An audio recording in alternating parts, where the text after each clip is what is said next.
Sans la vaillance de Charles Martel, nous porterions aujourd'hui le turban, écrivait Chateaubriand il y a 2 siècles. Tout le monde connaît l'image d'Épinal, du preux Charles, hache tournoyant dans les airs face à l'armée de Sarrasins en 732 à Poitiers. Mais au-delà de cette représentation, Charles fut aussi un formidable homme d'État, l'unificateur des royaumes francs et le fondateur d'une des plus grandes dynasties européennes, celle des Carolingiens. Cette image est aujourd'hui mal vue, c'est pas très vivre ensemble. Elle nous masque en plus ce que Charles fut, bien au-delà du simple héros de guerre. On connaît mal cette période de l'histoire, elle est très floue, y compris pour les historiens eux-mêmes. Je vais essayer aujourd'hui de vous démêler le vrai du faux, de vous dévoiler les vérités que l'on est parvenu à identifier. Avant de revenir sur le bouleversement sans précédent qu'a été l'affrontement avec l'islam, je vais vous expliquer comment Charles a dû affronter et vaincre sa belle-mère, le royaume voisin et même son propre parrain, un futur saint, pour parvenir au pouvoir. Vous croyez connaître l'histoire de Charles Martel? Vous pensez tout savoir de la bataille de Poitiers? Alors écoutez bien ce qui va suivre. Aujourd'hui, je vous propose de découvrir la véritable histoire de Charles Martel, du bâtard emprisonné qui devait mourir rapidement, jusqu'au protecteur de la chrétienté et de l'Europe qui a repoussé les Sarrasins au-delà des Pyrénées. Ce n'est pas le seul héros européen, mais c'est le plus important de tous. Sans lui, aucun autre n'aurait pu exister. Et croyez-moi, contrairement à ce que certains affirment, Charles a bel et bien changé l'histoire de notre civilisation et de toute l'Europe. Au début du 8e siècle, les Francs sont un peuple germanique, comme il y en a beaucoup d'autres, auparavant considérés comme des barbares par les Romains qui se sont installés au-delà du Rhin. Le plus célèbre d'entre eux est évidemment Clovis, qui a quitté sa barbarité grâce au baptême octroyé par Rémy.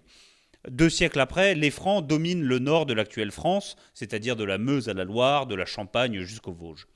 La loi franque, la loi salique, est un code extrêmement précis qui ordonne de séparer les royaumes entre les fils. Ainsi, en 639, à la mort du roi Dagobert, que l'on connaît encore aujourd'hui, son royaume est divisé en deux. L'Austrasie, au nord-est, avec Metz, Reims et Cologne, et la Neustrie, au sud-ouest, avec Arras, Rouen et Nantes. Dagobert II devient roi d'Austrasie en 675 et prend comme maire du palais Pépin d'Herstal, le père du futur Charles Martel.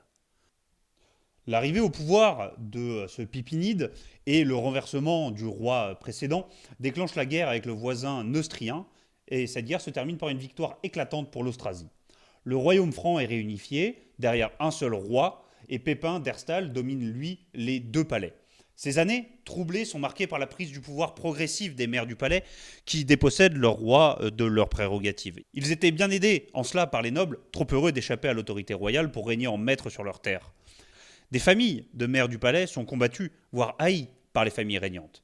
Ces années troublées, où les rois se succèdent à un rythme éreintant, marquent aussi l'impossibilité de se passer d'un maire du palais, au début simple intendant de la maison royale, devenu le véritable maître de l'administration et du pouvoir. Sous Pépin, la tâche du roi est simple. Il est sorti tous les ans de sa demeure, où il est gardé, pour être exposé à l'Assemblée des Francs. Il reçoit les révérences des grands, harangue pour demander la paix, la protection des églises, de la veuve et de l'orphelin, et il est renvoyé chez lui. Pépin gouverne, mais ne règne pas. Peu lui importe, il doit avant tout consolider sa dynastie.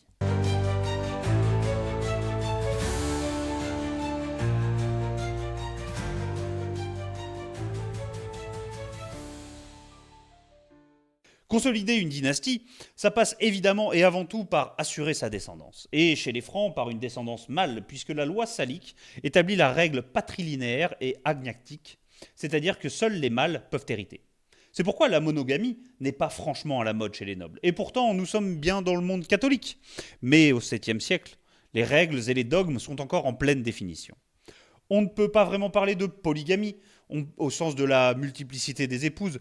Il s'agit plutôt d'un second mariage d'ordre privé qui ne peut pas être mis sur le même plan juridique que la première union. Avec la moitié des femmes mariées qui meurent avant 30 ans, souvent en couche, on veut se prémunir du chaos engendré par une absence d'héritier. On rappelle au passage que seuls 5 à 10% des femmes atteignent la ménopause. C'est pourquoi il est important que les grands aient 2 épouses au moins, pour assurer le coup. Charles naît en 689, justement d'un de ses seconds mariages, un Friedelhehe, littéralement un mariage d'amour, entre son père Pépin et sa mère Alpaïde. Elle est réputée pour sa très grande beauté et sa jeunesse. On comprend dans les sources que la première femme de Charles, Plectrude, n'a pas ou n'a plus ces qualités-là. Problème pour Charles, il n'est pas destiné à entrer dans les livres d'histoire, puisqu'il est le troisième fils de Pépin, et en plus issu d'une seconde épouse. S'il n'est pas considéré comme illégitime, comme un bâtard, au sens où on l'entendrait aujourd'hui, il demeure assez bas dans l'ordre de succession. D'ailleurs, dans les actes de l'époque, Pépin demande fidélité à lui-même, à son fils Grimoald et au fils de son fils, et Charles, lui, n'existe pas. Évidemment, vous vous en doutez, malgré tout, Plectrude ne le voit pas d'un bon œil, cette arrivée d'un héritier. La cour de Pépin est divisée entre les clans des deux épouses. Dès 705, Charles a alors 16 ans, les tensions sont très fortes entre les deux épouses. Un évêque, proche de Plectrude, se fait tuer par le frère d'Alpaïde. Sur ces entrefaits, Pépin refuse de s'impliquer dans le conflit et reste prudemment en retrait. Après la mort de Drogon, son premier fils en 708, Plectrude met tous ses espoirs et toute son ambition sur le deuxième, Grimoald. Malheureusement pour elle, il meurt en 714 dans des circonstances qui nous sont inconnues. Mais comme Pépin fait enfermer Alpaïde et exécute plusieurs de ses proches au même moment, on imagine assez facilement qu'elle est responsable de sa mort. Pour Plectrude, tout s'effondre.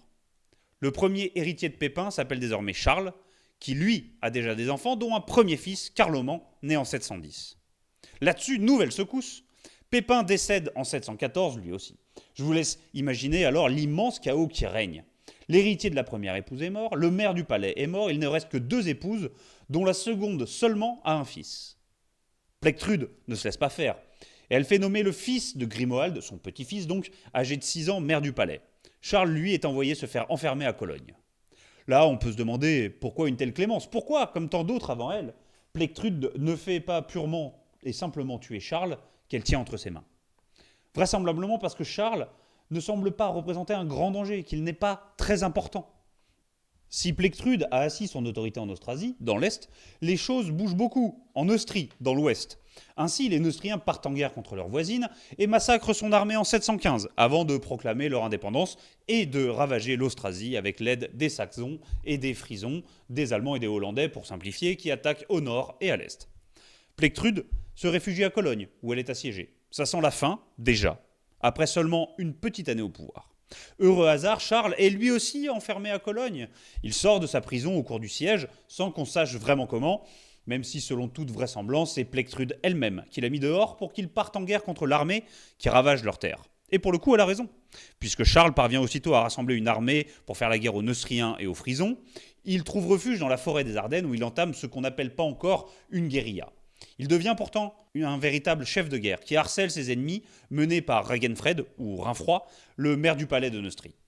La troupe, fidèle à Charles, n'est pas une vraie armée, mais un assemblage hétéroclite de brigands, d'esclaves en fuite et de paysans libres à la recherche d'argent rapide qui viennent d'Austrasie, qui peuvent être aussi alamans, bourguignons ou frisons. Son demi-frère Childebrand l'accompagne, ainsi que son ami Milon, évêque de Trèves, par son père, mais surtout connu pour être un glouton réputé, un chasseur émérite et un fornicateur impénitent. Il sera un fidèle compagnon de Charles pendant 20 ans, après ses mois en forêt. S'il ravage des églises et chasse des évêques, Charles et son armée s'achètent aussi des fidélités et offrent des récompenses en domaines épiscopaux pour les plus fidèles compagnons. La renommée de Charles, invincible parce que intuable, grandit. Chacun, c'est-à-dire Ragenfred ou Charles, chacun ravage les terres qui ne lui sont pas soumises, pour forcer les seigneurs ou les clercs à choisir leur camp. L'anarchie se propage dans les 2 royaumes. L'évêque de Verdun, proche de Ragenfred, ordonnera aux habitants d'ouvrir les portes de la cité, effrayé qu'il est de voir sa ville réduite en cendres s'il ne se soumet pas. Devant Reims, ville gallo-romaine symbolique, place commerciale importante, l'affaire est différente. Le futur Saint-Rigobert, évêque de la ville, est aussi le parrain de Charles. Ce dernier pense donc qu'il sera accueilli, si ce n'est en héros, au moins en ami. Sauf que Saint-Rigobert ne l'entend pas de cette oreille. Il ne sait que trop bien comment se comporte une troupe dans une ville qui lui est ouverte. Pire, aux yeux de Charles, son parrain le trahit, puisqu'il refuse de prendre parti. L'issue de la guerre étant trop incertaine encore pour vraiment choisir un camp. Charles renonce, mais il n'oubliera pas. Les 2 armées se rencontrent en mars 717, à Vinchy. Les Austrasiens sont en minorité. Ils jettent un pont de fortune en rondin pour traverser l'Escaut. Le gué et le pont de pierre sont trop bien gardés par leurs ennemis. Et ils se jettent sur eux. Ils ne s'attendent pas du tout à une arrivée par ce côté. Ils sont totalement surpris. Toute la journée, la mêlée s'éternise avant que les Neustriens ne cèdent et ne s'enfuient. C'est, d'après les chroniqueurs de l'époque, l'ordalie, le jugement de Dieu pour Charles. Charles a été choisi par Dieu pour, si ce n'est régner, au moins diriger le royaume franc. Ragenfred parvient à s'enfuir, mais son armée est en déroute. De retour à Reims, pour regagner l'Austrasie, Charles chasse Rigobert du siège épiscopal et le donne à Milon, son fameux ami de petite vertu mais de grande fidélité. Charles revient à Cologne, il se fait offrir le trésor de son père par Plectrude. On peut bien sûr douter que cette dernière l'ait fait de bon cœur, mais elle n'avait pas le choix, puisque elle devait se soumettre face à celui qui va naturellement reprendre le poste de maire du palais. En remerciement, Charles l'envoie finir ses jours dans un monastère. S'il est maire, il lui faut aussi un roi qu'il choisit. Ce sera Clotaire IV. Le plus fou ou le plus original là-dedans, c'est qu'on ne sait pas d'où ce Clotaire sort vraiment. Il serait vaguement apparenté à d'anciens rois austrasiens. Certains disent que c'est un cousin de Charles. La réalité, c'est juste qu'il lui fallait quelqu'un pour être maire de son palais. C'est un prête-nom.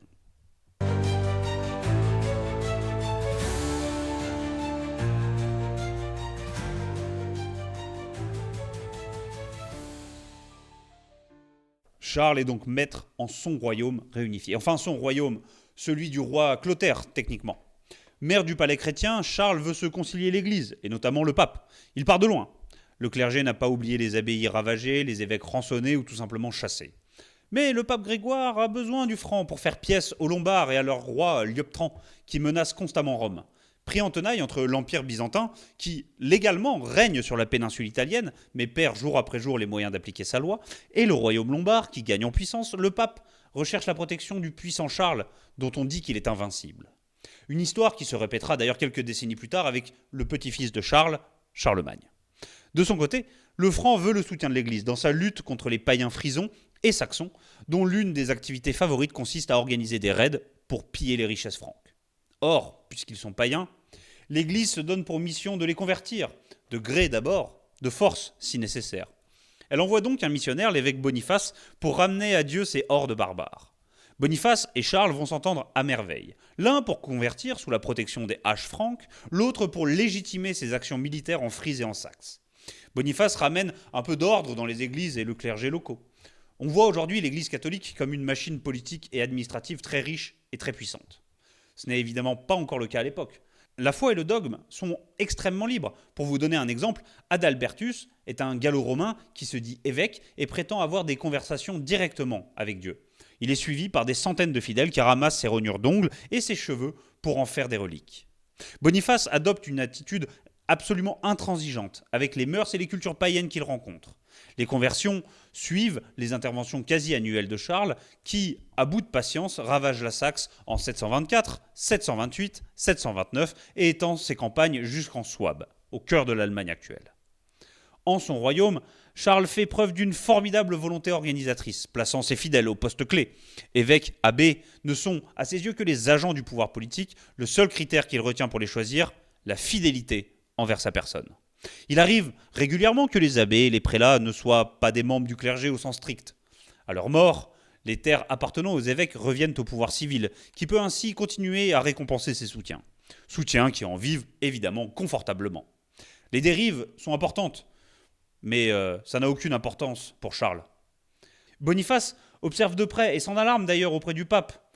Il lui écrit à l'époque, je cite, « Dans les cités, les sièges épiscopaux sont livrés à des laïcs cupides ou à des clercs adultères, coureurs et vendus pour en jouir de manière mondaine. » Fin de citation. En 745, Rome décide que les évêques adultères, bandits, homicides schismatiques et hérétiques seront invalidés, de même que les prêtres qui ne connaissent pas les formules sacramentelles et qui ne mentionnent pas les 3 personnes de la Trinité en baptisant. Rome dresse la liste des faux évêques et prêtres qui n'ont pas été ni ordonnés ni consacrés et dont certains ne sont même pas baptisés, voire totalement analphabètes. Le catalogue mentionne les clercs gyrovagues, homicides, adultères, efféminés, homosexuels, hypocrites, sacrilèges, idolâtres, qui immolent aux dieux païens, esclaves en fuite tonsurés. Pire encore, la réputation de Charles en tant que spoliateur des biens de l'Église commence à s'établir. C'est pourquoi pendant plus d'un millénaire, il demeurera une figure relativement méconnue de l'histoire européenne. Hors de question de faire d'un bandit le héros de la chrétienté. Ainsi, la chronique de Saint-Denis affirme que Pépin, son fils, s'est fait inhumer face contre terre pour expier les fautes commises par Charles, voleur de la dîme des églises. Le chroniqueur convient pourtant que ces spoliations étaient justifiées. La guerre juste menée par Charles contre les païens du Nord, puis les Sarrasins du Sud. Et c'est là où nous devons nuancer le tableau. Si la liste des spoliations est extrêmement longue, il en va de même pour la liste des donations qu'il a faites aux églises. Si Charles intervient contre les Sarrasins en 732, là où il intervient, c'est aussi pour protéger Tours, où est conservée l'une des reliques les plus prisées de son temps, le manteau de Saint-Martin. Par ailleurs, Charles demeure profondément attaché à la basilique Saint-Denis, où ses 2 fils seront éduqués et où ses 2 femmes feront de fréquents séjours. C'est aussi à cette époque qu'est confirmée la vocation de Saint-Denis d'être dépositaire de la mémoire franque et du christianisme dans l'ancienne Gaule. Pas encore roi, l'enterrement de Charles inaugurera pourtant la 2e série d'inhumations royales dans la basilique, qui ne s'achèvera que 1000 ans plus tard. Tout cela considéré, on peut en conclure que les spoliations n'ont pas été un traumatisme profond pour ses contemporains. En effet, si Charles veut lutter contre les païens ou simplement défendre ses terres et ses gens, puisque telle est la mission que Dieu lui a confiée, il a un besoin vital des biens de l'Église qu'il distribue aux nobles, sans lesquels il lui est tout simplement impossible de partir en campagne. Alors oui, il se sert directement dans les caisses, mais toujours pour de bonnes raisons. Comment en vouloir à un souverain qui met tout en œuvre pour protéger son peuple et les chrétiens, poussant ses interventions jusqu'en Bavière. S'il a mené une lutte acharnée contre les peuples germaniques, une autre menace se lève au sud.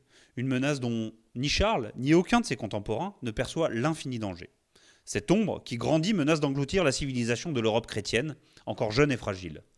Partout, elle grandit et prend même pied sur le continent, pied qui va y rester ancré pendant 700 ans.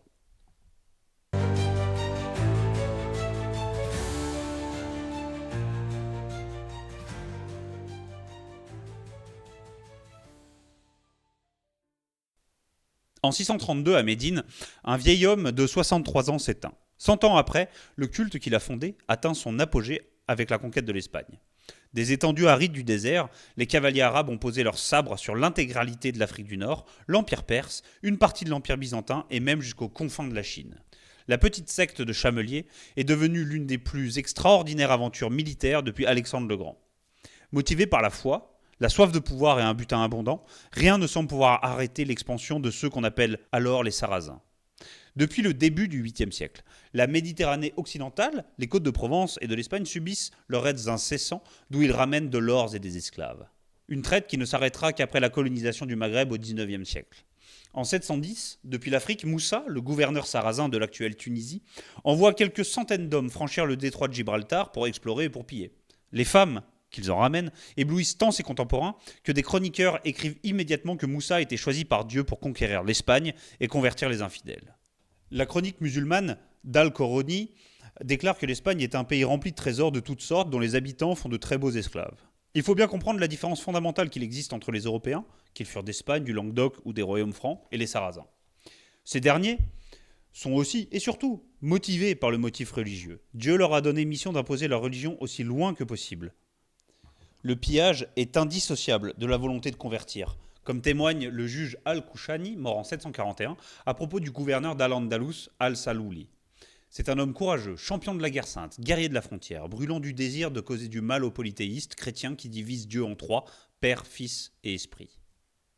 Après l'expédition de 710, Moussa cherche le premier prétexte venu pour y renvoyer sa troupe. Le comte Julien, un espagnol, l'appelle à l'aide pour défendre ses intérêts dans une querelle interne et l'assiste à débarquer avec 7000 hommes en 711 qui seront bientôt 15 000. Rien ne pourra les arrêter. En quelques mois, les Sarrasins font tomber toutes les places fortes des chrétiens. En à peine 8 ans, ils remontent jusqu'à Narbonne. Carcassonne tombe, elle, en 725. Avec à peine 50 000 hommes, les Arabes sont les maîtres de la péninsule ibérique et même au-delà des Pyrénées, sur un territoire qui regroupe environ 2,5 millions d'habitants. Jusqu'à il y a peu, on nous a fait miroiter l'image d'un royaume d'Al-Andalus, havre de paix, de progrès, de tolérance. On sait aujourd'hui qu'il n'en était rien. Dès la conquête, les pratiques de violence choquent l'ensemble des témoins, même sarrasins. Ibn Hazm, un historien du Xe siècle, écrit que la conquête est très violente, accompagnée de persécutions politiques et religieuses. Les décapitations et les empalements sont monnaie courante pour soumettre par la terreur des populations effarées par la violence. Selon lui, les Omeyyades en Espagne ont été les plus grands fléaux des ennemis de Dieu. On retrouve ici à nouveau le caractère fondamentalement djihadiste, au sens propre, celui de la guerre sainte que fut la conquête de l'Espagne. La chronique mozarabe de 754, l'une des principales sources concernant les débuts du califat en Espagne, le confirme. La terreur sert à soumettre le pays. Moussa fait ainsi décapiter les chrétiens à Cordoue et brûler vifs des civils qui s'étaient réfugiés dans une église. Les hommes sont assassinés, les femmes réduites en esclaves sexuels pour peupler les harems du calife. Si pour les uns il s'agit de mener une guerre sainte au service de Dieu, pour les autres, les chrétiens donc, les Sarrasins représentent avant tout un châtiment de Dieu. En réalité, on ne prend ni au sérieux leurs croyances, ni on ne les étudie. Jean Damascène est un Syrien qui vit au 7e siècle en territoire musulman alors qu'il est chrétien. Il explique « Ayant rédigé quelques doctrines risibles, il leur transmet sa façon d'adorer Dieu. Ce sont des absurdités dignes de rire, des écrits stupides.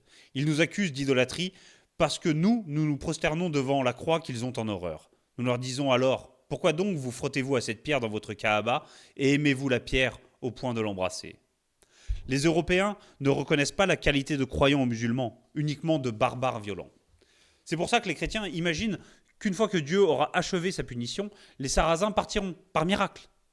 Le caractère religieux du combat n'existe pas encore pour les Wisigoths, ni pour les Francs d'ailleurs, mais il relève d'un caractère ethnique et politique. D'un côté, on défend son territoire et sa culture, de l'autre, on attaque pour Dieu et pour le butin. La croisade devra attendre encore plusieurs siècles avant d'atteindre les consciences européennes. En 721, les Sarrasins franchissent les Pyrénées avec les familles des combattants. Voilà qui nous permet de couper immédiatement court à une croyance tenace, relayée par des historiens très marqués idéologiquement. Non, il ne s'agissait pas d'un simple raid, de quelques pillages épars, mais d'une véritable guerre de conquête. Lors de leur raid, les Sarrasins, puis plus tard les Barbaresques, n'amenèrent pas leurs familles avec eux. Là, en 721, c'était bien le cas. La même année, ils sont repoussés à Toulouse par le comte Eudes d'Aquitaine. Près de 4000 Arabes restent au sol. Cette victoire va résonner dans toute la chrétienté. Le pape enverra lui-même un message de félicitations au comte Eudes. Mais ce n'est que partie remise. En 724, la Corse, la Sardaigne, les Baléares deviennent les principales cibles des Sarrasins. Comme pour envahir l'Espagne, ils peuvent compter sur quelques collaborateurs locaux zélés, à la fois effrayés par Charles Martel et qui ont envie de s'émanciper de ce voisin envahissant, qui n'hésite pas à mener des campagnes contre eux. Anténor et Morontius, les patrices de Provence, pactisent avec les Arabes et leur ouvrent la route vers le cœur de l'Europe. Nîmes tombe vers 724. L'armée musulmane mène des campagnes jusqu'à Autun et Sens qui sont mises à sac. Désormais, les Arabes ont la route ouverte pour atteindre la France et les royaumes de Charles Martel.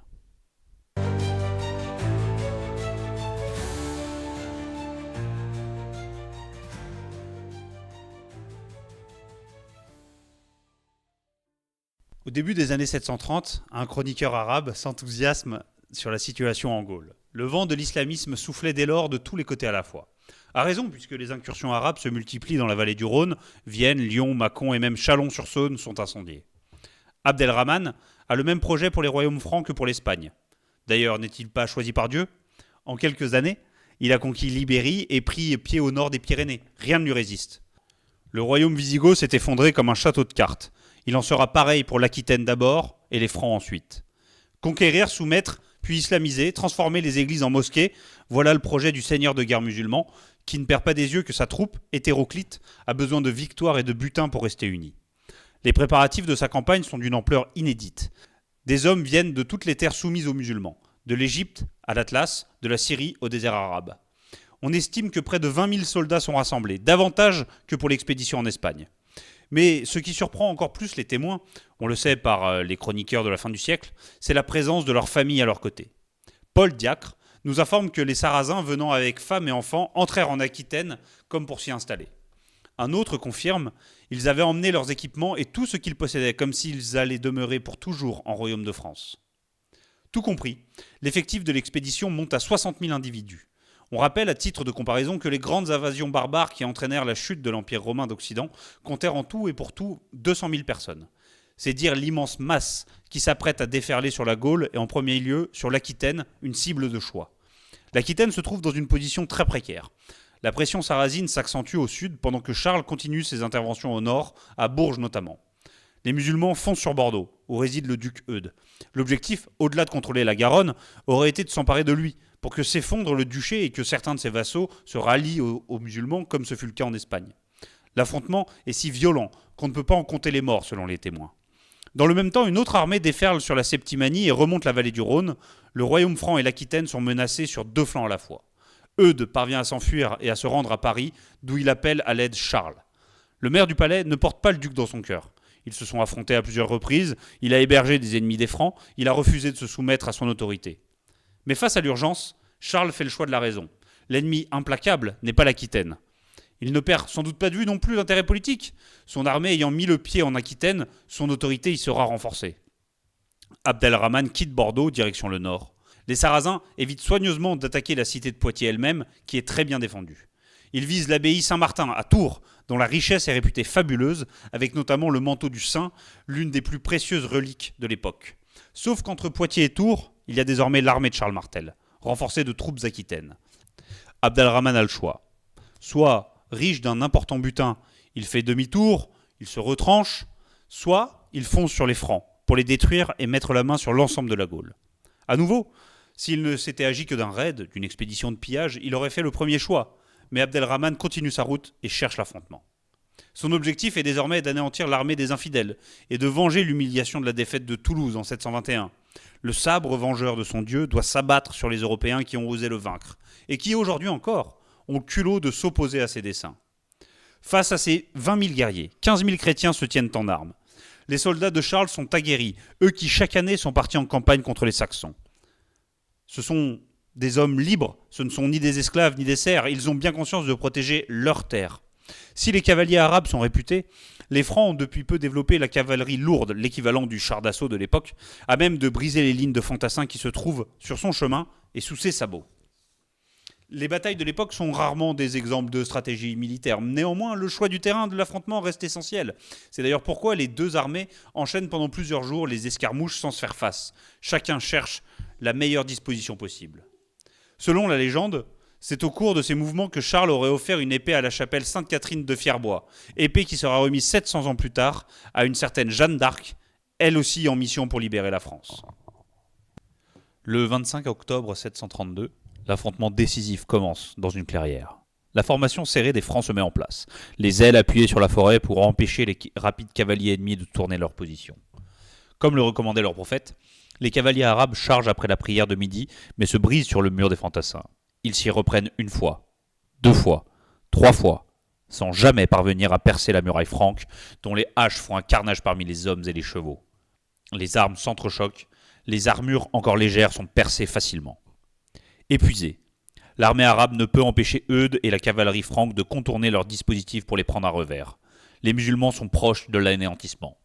Entre les fantassins et les cavaliers, ils se font tailler en pièces. Par centaines, ils jonchent déjà le sol de France. Ils seront plus de 10 000 à la fin de la journée. Leur chef, Abd-el-Rahman, se fait tuer d'un coup de javelot qui le transperce de part en part.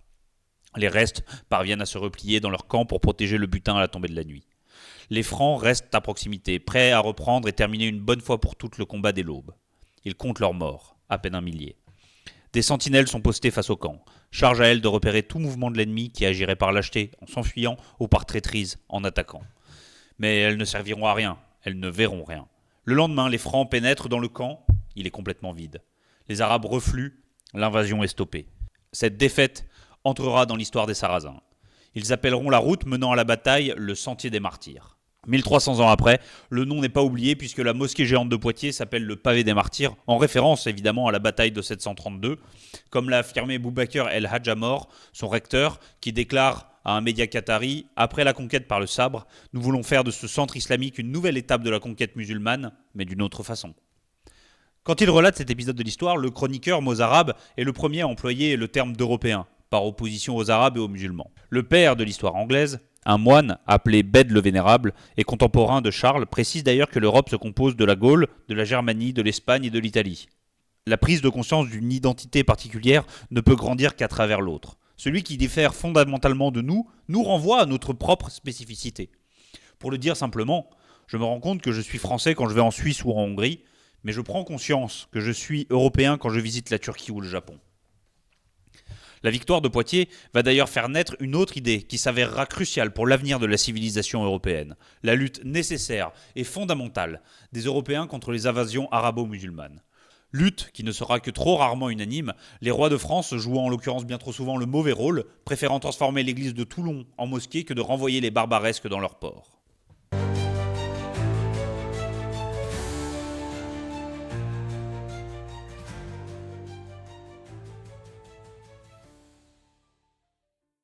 Après la défaite, Les armées musulmanes refluent, mais ne quittent pas la Gaule pour autant. En 735, le patrice de Marseille, encore un traître, héberge les Sarrasins contre leur aide pour repousser Charles, qui a des vues sur le sud-est de la Gaule. Les Sarrasins remontent le Rhône, ils reprennent Arles, Avignon, Donzère, Valence et contrôlent toute la rive gauche du Rhône. Le frère de Charles Martel mène l'expédition pour les repousser à nouveau, épaulé par les Lombards qui ne veulent pas voir des morts arriver dans leurs montagnes. L'armée chrétienne met le siège devant Avignon en 737. Il dure tant sans qu'aucune issue ne se dessine que Charles Martel est forcé d'intervenir en personne pour faire basculer la bataille. Les Francs ne font pas de prisonniers, ils jettent l'ensemble des Sarrasins survivants du haut des remparts. Charles se lance alors à la poursuite des musulmans avec le désir d'en finir une bonne fois pour toutes, avec ce peuple-ci de ce côté des Pyrénées. Arrivé à Narbonne, l'armée arabe se retranche dans une place forte qu'elle tient depuis près de 20 ans et sur un territoire qu'elle connaît par cœur. Le fils d'Abdelrahman prend le commandement et organise les défenses efficacement puisque le siège se prolonge pendant de nombreuses semaines. C'est évidemment essentiel pour les Arabes qui attendent des renforts venus d'Espagne. Charles, de son côté, sait que le temps joue contre lui. D'abord parce qu'une armée ne peut pas tenir un siège indéfiniment, faute de vivres, et en plus, les marais sont infestés de moustiques, les épidémies se répandent, notamment celle du paludisme. Le moral de sa troupe va en déclinant. Et Charles sait pertinemment que des renforts musulmans risquent d'arriver d'un jour à l'autre. En effet, une troupe est partie de Catalogne et compte remonter un cours d'eau, la Berre, jusqu'à Narbonne pour prendre les assiégeants en tenaille. Charles détache une partie de son armée et vient à leur rencontre. À la plus grande surprise des musulmans, ils se font tailler en pièces rapidement. Ils tentent désespérément de rejoindre leur barque avant de se noyer dans l'eau ou dans la pluie de javelots. D'après un témoin, la mer se teinte au loin de leur sang. Mais le siège de Narbonne reste un échec. Jamais Charles n'y entrera. Il lève alors le camp et entreprend de ravager méticuleusement la Septimanie musulmane, dont Nîmes qu'il réduit en cendres. Si la victoire semble temporairement acquise, la lutte contre l'invasion arabe n'est pas encore terminée. En 738, encore en Provence, Charles est contraint d'intervenir contre une révolte de Maurontius, le patrice de Provence menée grâce aux troupes musulmanes. Il est à nouveau épaulé par les Lombards du roi Liuptrand, et en 739, la révolte est matée, les troupes sarrasines dispersées dans le Var. D'ailleurs, si vous vous baladez entre Hyères et Fréjus, vous pourrez admirer une belle chaîne montagneuse qui est très sombre. C'est ce qu'on appelle le massif des morts. On ne sait pas bien aujourd'hui si ce nom vient des soldats de Maurontius qui s'y sont réfugiés ou juste de la couleur du massif. Charles libère à nouveau Avignon à cette occasion et fait décapiter l'évêque de Viviers, dont la collaboration avec les Arabes avait été particulièrement étroite. Le combat contre les Sarrasins touche à sa fin. 30 ans après leur arrivée en Espagne, presque 20 ans après la bataille de Toulouse, le danger mort se réduit à quelques raids qui vont continuer pendant des siècles sur les côtes méditerranéennes. Mais plus jamais ils ne tenteront d'envahir la Gaule, préservés de leur terrible joug jusqu'à nos jours. En 739, Charles tombe malade. Ce sera sa dernière expédition militaire. Il lui reste le temps de poser une étroite collaboration avec les Lombards, qui sera précurseur dans la refondation de l'Empire, celui de son petit-fils Charlemagne. Charles et Liutprand sont proches depuis les années 720. Son fils Pépin y avait été envoyé en ambassade et s'y était fait d'ailleurs tailler les cheveux, un symbole fort dans la société franque et dans la société lombarde, qui fait du roi lombard le parrain en guerre de Pépin. L'alliance franco-lombarde se manifeste notamment lors de leur expédition contre les Maures. Or, le pape Grégoire n'est plus protégé par Byzance. Le roi est nu face aux Lombards, si l'on veut. Il prie donc à plusieurs reprises Charles de venir l'aider. Charles ne lui répondra pas. Il a trop besoin de Liutprand pour repousser les Sarrasins. Finalement, une ambassade de Francs parvient à jouer les intermédiaires entre les deux dirigeants d'Italie. Néanmoins, les Carolingiens ont mis un pied dans la botte et noué des liens forts avec le vicaire du Christ, dont profitera Charlemagne, venu se faire sacrer à Rome. On ne sait pas grand-chose sur les 2 dernières années de la vie de Charles. Seulement qu'il s'est éteint le 22 octobre 741, 9 ans quasiment jour pour jour après la victoire, qui le fait rentrer dans les livres d'histoire pour plus d'1 millénaire. La dynastie qu'il a fondée s'apprête à accoucher de l'un des plus grands hommes de l'histoire. S'il n'est pas roi, Charles est enterré dans la basilique Saint-Denis comme un souverain. Et d'ailleurs, quand Thierry IV, le roi franc, décède en 737, Charles ne songe pas à le remplacer, contrairement à ce qu'il avait fait 20 ans auparavant. Tout le monde le sait, tout le monde l'accepte, les Carolingiens sont les nouveaux maîtres. Charles n'osera quand même pas prendre le titre de roi des Francs, parce qu'il n'a pas envie de s'aliéner les grands seigneurs. Le pape lui-même continue de l'appeler Sub-Regulus, vice-roi.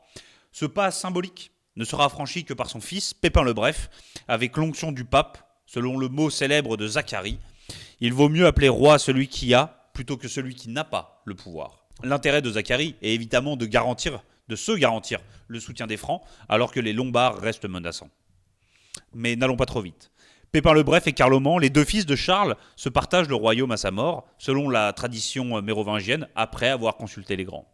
En 747, Carloman se retire au Mont Cassin, après avoir massacré quelques chefs francs ou alamans, dans une guerre contre son frère, ou contre son demi-frère, on ne sait pas, son demi-frère Griffon, qui lui n'avait hérité de rien. En 751, Pépin, maître des 2 royaumes francs, ne prend plus de gants, il dépose le dernier roi mérovingien Childéric, se fait élire roi à sa place. C'est le vrai début de la dynastie carolingienne. À tout prendre, au-delà de la bataille de Poitiers, Charles Martel fut un formidable chef de guerre et leader politique, qui a su rassembler des terres et étendre son royaume par la force, mais aussi par la diplomatie. Le chef franc fait partie des dirigeants les plus importants de l'Europe, courtisé par le pape, et il commande d'une main ferme son territoire.